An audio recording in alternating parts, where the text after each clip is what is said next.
Sabe aquela frase que parece querer te consolar, mas no fundo não resolve nada? Por exemplo, errar é humano.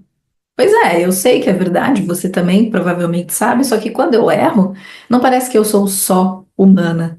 Parece que eu falhei e que nada do que eu fiz até ali valeu a pena. Parece que as oportunidades de errar vistas de maneira positiva ficam só lá na infância.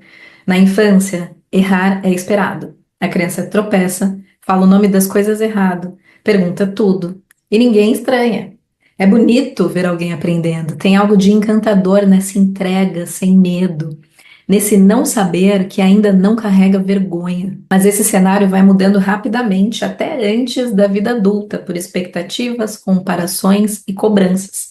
É como se de repente a régua subisse e a margem de erro fosse achatada ou até mesmo desaparecesse. Uma coisa que me marcou foi quando eu li o livro Mindset, da psicóloga Carol Dweck. Ela fez um estudo com crianças e percebeu que até o jeito como a gente é elogiado influencia o modo como a gente se relaciona com o erro. Quando uma criança é elogiada apenas por ser inteligente, ela tende a evitar desafios, porque o erro colocaria essa imagem em risco. Agora, quando o elogio é pelo esforço, ela tende a entender que errar faz parte do processo. Ou seja, a forma como somos incentivados pode nos acompanhar ainda na vida adulta, reforçando esse medo de tropeçar. Porque a verdade é que a sociedade não valoriza tanto quem tenta, ela tende a valorizar quem acerta de primeira. Quando você deixa de se permitir errar, você também deixa de se permitir aprender. O problema é quando a gente começa a acreditar que errar não é algo que a gente faz, é algo que a gente é. Se eu erro, eu sou um erro. E quando o erro vira identidade, é como se ele não fizesse mais parte do caminho. É uma falha de caráter. Quando erramos, não sentimos que falhamos em alguma coisa.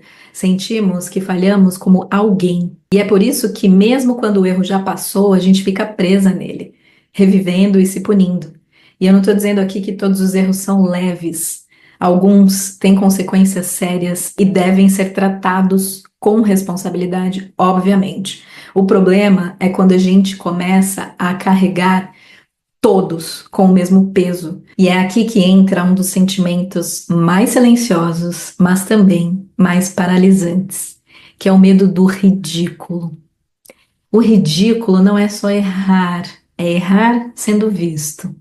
É errar parecendo frágil, amador, menos inteligente. A gente tem tanto medo desse tal ridículo que deixa de fazer coisas incríveis, deixa de experimentar, de ousar, de criar, de mudar de ideia, porque a dor de ser exposto parece ser muito maior do que a possibilidade de crescer com a tentativa. E tem mais uma coisa: errar também ativa um medo mais profundo e antigo, o medo da exclusão. Pode parecer exagero, mas biologicamente o nosso corpo ainda reage como se ser aceito fosse questão de sobrevivência. Um tropeço pode soar como você não é suficiente, você decepcionou, você vai ser deixado de lado, você vai ser excluído do grupo. E mesmo que isso não seja dito, qualquer sensação como essas são suficientes para, mesmo que inconscientemente, ser entendido como uma ameaça. A vergonha, a ansiedade, a autocobrança, tudo isso são defesas que tentam nos proteger. E aí, para evitar esses desconfortos, a gente prefere tentar se controlar, se manter no que é mais seguro, mesmo que isso custe a nossa expressão mais verdadeira. Ser adulto não é acertar sempre, significa entender que você pode errar.